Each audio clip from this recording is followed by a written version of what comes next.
사도행전 말씀을 보고 있습니다. 사도행전 말씀에 보게 되면 너무 초대 예루살렘 공동체 가운데 은혜가 넘치는 모습이 참 많습니다. 그럼에도 불구하고 그들 안에 외부로부터 오는 그러한 핍박과 박해가 있었습니다. 그리고 지난주에 보았던 것처럼 아나니아와 삽비라라고 하는 그 공동체 안에 사탄의 마음이 가득 차서 거짓을 말하는 그런 안타까운 일도 벌어졌습니다. 그리고 그 부부가 3시간 간격으로 죽음을 맞이하게 됩니다. 한번 상상해 보십시오. 교회 안에 하나님께서 한 부부를 그 자리에서 그 혼을 데려가시는 일이 벌어졌다. 교회가 어떻게 됐을 것 같습니까? 뒤숭숭하지 않았겠습니까? 그래서 오늘 말씀에 그 사건 이후에 어떠한 일이 벌어졌는지를 우리에게 알려주고 있습니다. 먼저 초대 예루살렘 공동체 가운데 어떤 일이 벌어졌느냐면 표적과 기사가 많아졌습니다. 생각하지 못했던 부분이 나타나기 시작하는데 표적과 기사가 많아졌습니다. 12절 말씀에 이렇게 시작을 합니다. 사도들의 손을 통하여 민간에 표적과 기사가 많이 일어나매. 표적과 기사가 많아졌습니다. 성전 미문 앞에 있었던 나면서부터 걷지 못하던 사람도 일어나는 기적이 있었지만 그 성전 주위에만 아니라 이제 민간에도 더 넓은 지역에 더 많은 표적과 기사가 나타났습니다. 그것을 15절과 16절에서 좀 더 자세하게 설명하고 있는데 우리 15절과 16절 말씀 함께 합독하겠습니다. 심지어 병든 사람을 메고 거리에 나가 침대와 요 위에 누이고 베드로가 지날 때에 혹 그의 그림자라도 누구에게 덮일까 바라고 예루살렘 부근에 수많은 사람들도 모여 병든 사람과 더러운 귀신에게 괴로움을 받는 사람을 데리고 와서 다 나음을 얻으니라. 아멘. 병든 사람들을 침대와 요 위에 메고 왔습니다. 마가복음에 보면 중풍병자를 친구들이 침상체에 들고 와서 지붕을 뜯고 그 줄을 내려서 고침받은 사건이 기록되어 있습니다. 근데 그 침대는 오늘날 우리가 사용하는 것처럼 크고 좋은 침대가 아닙니다. 그냥 간이 침대인데 그냥 대충 그냥 얼기설기 이렇게 만든 그런 침대입니다. 그러니까 이러한 침대는 누가 보통 사용하느냐? 가난한 사람들이 사용합니다. 그러니까 병이 들었습니다. 가난하니까 병원을 찾아가지 못합니다. 의원을 만나지 못하는 사람들이 이 자리에 나온 겁니다. 그리고 재산이 있었어도 그 병 고치기 위하여 갔는데 재산을 다 탕진하고도 병이 낫지 않은 사람들이 이 자리에 지금 나오는 겁니다. 의사를 만나지 못하고 또 진료를 받아도 낫지 못하는 그러한 사람들, 그러한 사람들이 지금 이 자리에 나오고 있는 겁니다. 그 사람들이 예루살렘뿐만 아니라 예루살렘 부근에서도 오고 있습니다. 예수님께서 뭐라고 말씀하시냐면 오직 성령이 너에게 임하시며 너희가 권능을 받고 예루살렘과 온 유대와 사마리아 이렇게 말씀하십니다. 온 유대, 지금 예루살렘만이 아니라 사람들이 예수 믿는 사람이 그 예루살렘 부근으로까지 지금 확장되고 있습니다. 지금 넓어지고 있습니다. 표적과 기사도 성전에서만이 아니라 더 넓은 공간으로 확장되고 있고 믿는 사람들도 더 넓은 지역으로 확대되고 있습니다. 그런 모습이 지금 나타나고 있는 겁니다. 그러면 이런 생각을 볼 수 있죠. 표적과 기사가 왜 이때 나타났고 오늘날은 이렇게 많이 보이지 않는가? 우리 총회가 이제 9월달 되면 열립니다. 우리 교단의 총회가. 그런데 이 역사가 100년이 넘습니다. 우리 교회, 우리 총회가 세워진 지가 100년이 넘는데, 근데 일제 강점기 시절에 1923년에 보면 총회에서 이런 결의를 합니다. 이 성경에 나오는 이와 같은 표적과 기사가 오늘날에도 나타날 수 있다. 이런 결의를 합니다. 이유가 있습니다. 왜 그러냐면 1919년도부터 시작하여서 김익두 목사님이라는 분이 수많은 표적을 일으켰습니다. 중풍병자가 낫고 한 번도 걷지 못하던 사람이 벌떡 일어서 걷기 시작하고 성경에 나타나는 이와 같은 놀라운 치유의 역사가 그 목사님을 통하여 많이 나타났습니다. 그래서 그 목사님의 그 행하시는 그런 것들을 보고 교회가 모여서 총회에서 이와 같은 표적과 기사가 오늘날에도 나타날 수 있다, 이렇게 그 문구를 집어넣은 겁니다. 그러니까 오늘날도 이와 같은 표적과 기사가 나타날 수 있습니다. 그런데 사도행전 5장에 나타난 이와 같은 표적과 기사는 우리가 그 앞장에 있는 4장의 말씀을 기억해 볼 필요가 있습니다. 4장 29절 30절 말씀에 이런 말씀이 있습니다. 주여 이제도 그들의 위협함을 굽어보시옵고 또 종들로 하여금 담대히 하나님의 말씀을 전하게 하여 주시오며 손을 내밀어 병을 낫게 하시옵고 표적과 기사가 거룩한 종 예수의 이름으로 이루어지게 하옵소서 하더라. 아멘. 이들이 기도했기 때문입니다. 베드로 사도와 요한 사도가 잡히고 옥에 갇히고 또 신문받고 이런 일들 다음에 그들이 함께 모여서 하나님 앞에 기도하는데, 첫 번째, 그들의 위협함을 굽어보시옵고, 두 번째, 담대히 하나님 말씀을 우리가 전하게 해주시고, 세 번째, 손을 내밀어 병을 낫게 하시되 표적과 기사가 예수 그리스도의 이름으로 이루어지게 하옵소서. 이렇게 그들이 기도했습니다. 기도했기 때문에 나타나는 겁니다. 왜 표적과 기사가 많이 나타났느냐? 그들이 기도했으니까. 기도의 응답입니다. 그런데 기도하고 이와 같은 표적과 기사가 나타났는데 오늘 본문에서는 사도들의 손을 통하여 나타났다, 이렇게 말합니다. 그러면 사도들의 손을 통해서 나타났으니까 사도들이 신격화되었느냐? 그것은 그렇지 않습니다. 그들이 기도할 때 뭐라고 기도했냐면 거룩한 종 예수의 이름으로 이루어지게 하옵소서. 그들이 그렇게 기도했습니다. 그러니까 표적이 나타날 때마다, 기사가 나타날 때마다 예수 그리스도 이름이 높아지는 겁니다. 베드로가, 요한 사도가 그 성전 미문 앞에 앉아있었던 그 사람을 향하여 나사렛 예수 그리스도의 이름으로 명하노니 일어나 걸으라 했던 것처럼, 그래서 그 사람이 벌떡 일어나서 하나님을 찬양하고 높였던 것처럼 많은 표적과 기사가 나타나는데 누가 높아지고 있느냐? 예수님이 높아지고 있는 겁니다. 예수님의 이름이 널리 퍼지고 있습니다. 기도의 응답으로 표적과 기사가 많이 나타났습니다. 오늘날에도 이와 같은 은혜를 경험하려면 어떻게 해야 될까요? 기도해야 됩니다. 기도하면 나타납니다. 두 번째 있습니다. 마가복음 제일 마지막 장, 제일 마지막 절인 16장 20절 말씀에 보면 이런 말씀이 기록되어 있습니다. 제자들이 나가 두루 전파할세 주께서 함께 역사하사 그 따르는 표적으로 말씀을 확실히 증언하시니라. 아멘. 표적이 나타나는데 주께서 함께 역사하사, 주님께서 함께 할 때 이런 역사가 나타납니다. 제가 지난 주간에 새로운 찬양을 한 곡 배웠습니다.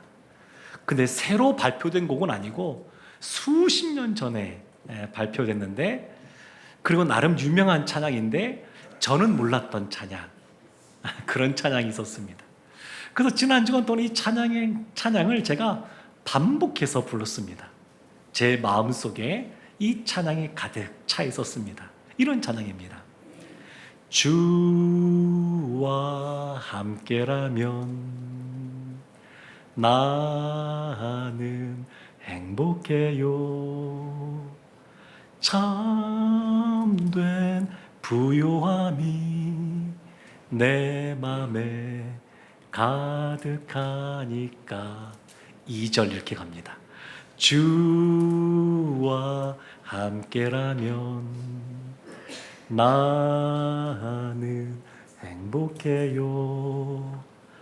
참된 강건함이 내 안에 가득하니까, 이러면서 뒤에도 찬양이 쭉 이어지는데, 주님과 함께하면 그 안에 행복이 있구나. 너무나 당연한 것이고 알고 있던 내용이었지만 이 찬양을 부르면서 제 안에 다시 한 번 더 분명해졌습니다. 주님과 함께하면 행복해집니다. 행복이 우리 가운데 있습니다.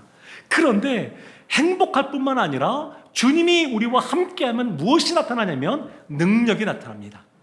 그래서 표적과 기사가 나타나는 겁니다. 또 로마서 말씀을 보게 되면 로마서 15장 19절에서 이렇게 말합니다. 바울이 표적과 기사의 능력으로, 성령의 능력으로 이루어졌으며 그리하여 내가 예루살렘으로부터 두루 행하여 일루리곤까지 그리스도의 복음을 편만하게 전하였노라. 성령의 능력으로 표적과 기사가 나타났던 겁니다. 사도행전은 성령 충만 행전이라고 할 수 있습니다. 성령이 충만하니까, 예루살렘 교회 가운데 성령이 충만하니까 표적과 기사가 나타나는 겁니다. 그것이 나타나는 겁니다. 사도들만이 아니라 베드로와 요한 같은 12제자만이 아니라 바울도 이런 역사가 나타났습니다. 사도행전 19장 11절과 12절 말씀 이렇게 말합니다. 하나님이 바울의 손으로 놀라운 능력을 행하게 하시니 심지어 사람들이 바울의 몸에서 손수건이나 앞치마를 가져다가 병든 사람에게 얹으면 그 병이 떠나고 악귀도 나가더라. 아멘. 바울이 쓰던 손수건, 앞치마, 그거를 갖다 놓으면 병자가 낫는 겁니다. 악귀가 떠나가서 고침 받는 겁니다. 이런 역사가 나타났습니다. 그런데 우리가 보았던 11절 말씀에 이렇게 말하고 있습니다. 하나님이 놀라운 능력을 행하게 하시니, 하나님이 이것을 행하겠다 작정하시고 계획하시니까 이런 일들이 나타난 겁니다. 그래서 모든 경우에 다 이런 표적과 기사가 나타나는 것은 아닙니다. 어떤 경우에나 나타나고 어떤 경우는 나타나지 않습니다. 이것은 누구의 손에 달려있는 거냐면 하나님의 손에 달려 있습니다. 그러나 우리가 해야 될 것은 기도하는 겁니다. 우리 교회의 어린 자녀,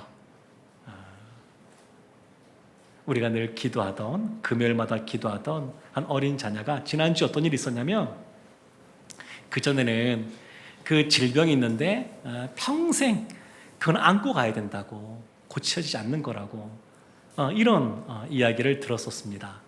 그런데 놀랍게도 지난주에 완치될 수 있는 길이 열렸습니다.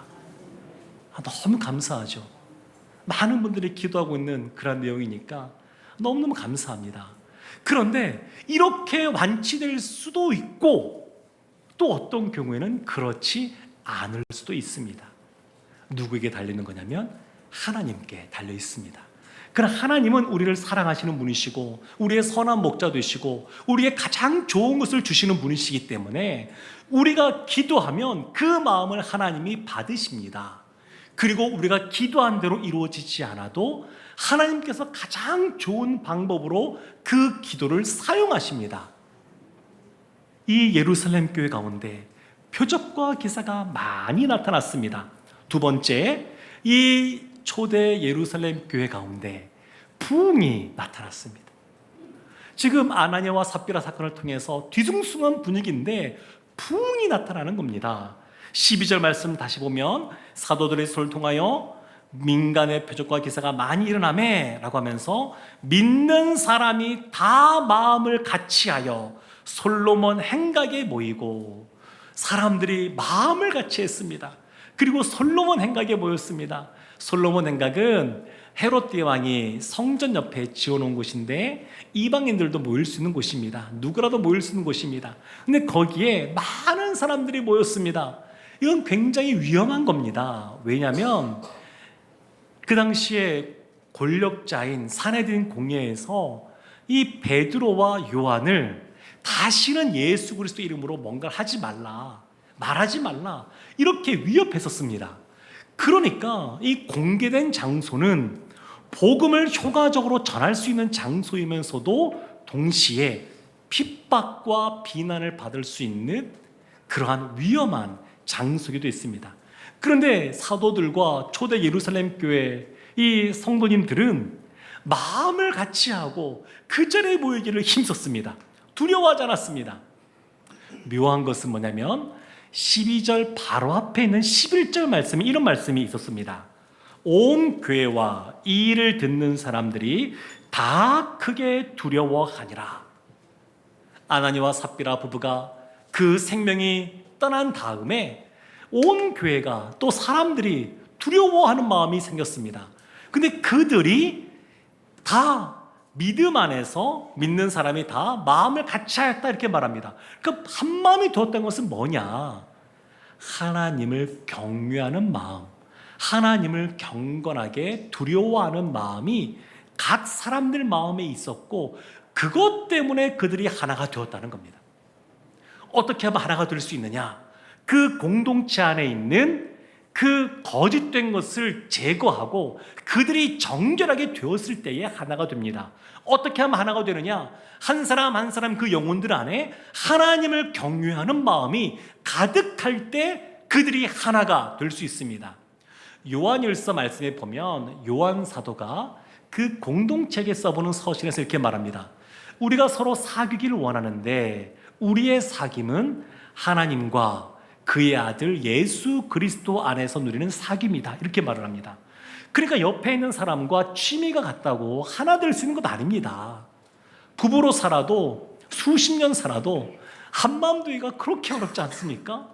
근데 하나 될 수 있는 방법이 있습니다. 그것은 하나님을 경외하는 마음으로 내가 주님 안에 나아가고 옆에 있는 사람도 하나님을 경외하는 마음으로 주님 앞에 나아오면 그 안에서 하나가 되는 겁니다. 표적과 기사도 놀라운 거지만 어떤 면에서는 두 사람만 모여도 생각이 다른데 그 수많은 사람들, 그 사람들이 한 마음이 되었다는 것이 그 어떤 것보다 큰 기적이라고 말할 수 있습니다. 그들이 한 마음이 되었습니다. 한 마음이 되었습니다. 그러니까 자연스럽게 그들 가운데 부흥이 따라오는 겁니다. 사도행전 5장 14절 말씀에 이렇게 말합니다. 우리 함께 말씀 보겠습니다. 믿고 주께로 나아오는 자가 더 많으니 남녀의 큰 무리더라. 아멘. 사람이 더 많아졌습니다. 더 많아졌습니다. 사도행전의 말씀을 한번 처음부터 잘 한번 더듬어 보십시오. 사도행전 2장에 오순절 성령 강림 사건이 있었습니다. 그들이 성령 충만하여 밖에 나가서 복음을 전했습니다. 그랬더니 하루에 3,000명이 회개하고 주님께 돌아오는 역사가 나타났습니다. 오순절 성령 강림 사건 이후에 교회에 큰 부흥이 있었습니다. 그리고 사도행전 3장을 가게 되면 베드로와 요한 사도가 성전 미문 앞으로 지나가다가 그 날 때부터 걷지 못하던 사람을 예수 그리스도 이름으로 일으켜 세웠습니다. 그랬더니 성경은 뭐라고 말하냐면 남자만 그 이후에 남자만 5,000명이 더해졌다. 교회에 큰 부흥이 있었습니다. 그 이후에 그 베드로와 요한 사도가 옥에 갇히고 또 핍박을 당하고 외부의 박해 속에 놓여졌습니다. 그럼에도 불구하고 이어지는 것은 교회의 큰 부흥입니다. 교회 안에 도덕성의 치명상을 입었습니다. 이 겉으로 볼 때는 경건의 모양은 갖추고 있으나 그 내면에 경건의 능력이 없는 아나니아와 삽비라 같은 사람들 때문에 교회 안에 이 거짓됨이 또 사탄의 마음으로 가득한 사람들이 생겼습니다. 문제 아니겠습니까? 그런데 이 문제가 적절하게 조치되고 온 이후에 교회에 큰 부흥이 따라왔습니다. 좋은 일뿐만 아니라 그 안에 세상의 박해 가운데 있을 때에도 외부의 어려움 가운데 있어도 교회가 큰 부흥을 경험했고 내부의 문제가 생겼을 때에도 하나님 앞에서 그 문제를 바로 제대로 해결했을 때에 큰 부흥이 따라왔습니다. 얼마나 이 말씀이 놀라운지 모르겠습니다. 주께로 나오는 자가 더 많으니 할 때 더는 비교급 아니겠습니까? 무엇과 비교할까요? 앞에 나오는 3,000명, 남자만 5,000명과 비교되는 겁니다.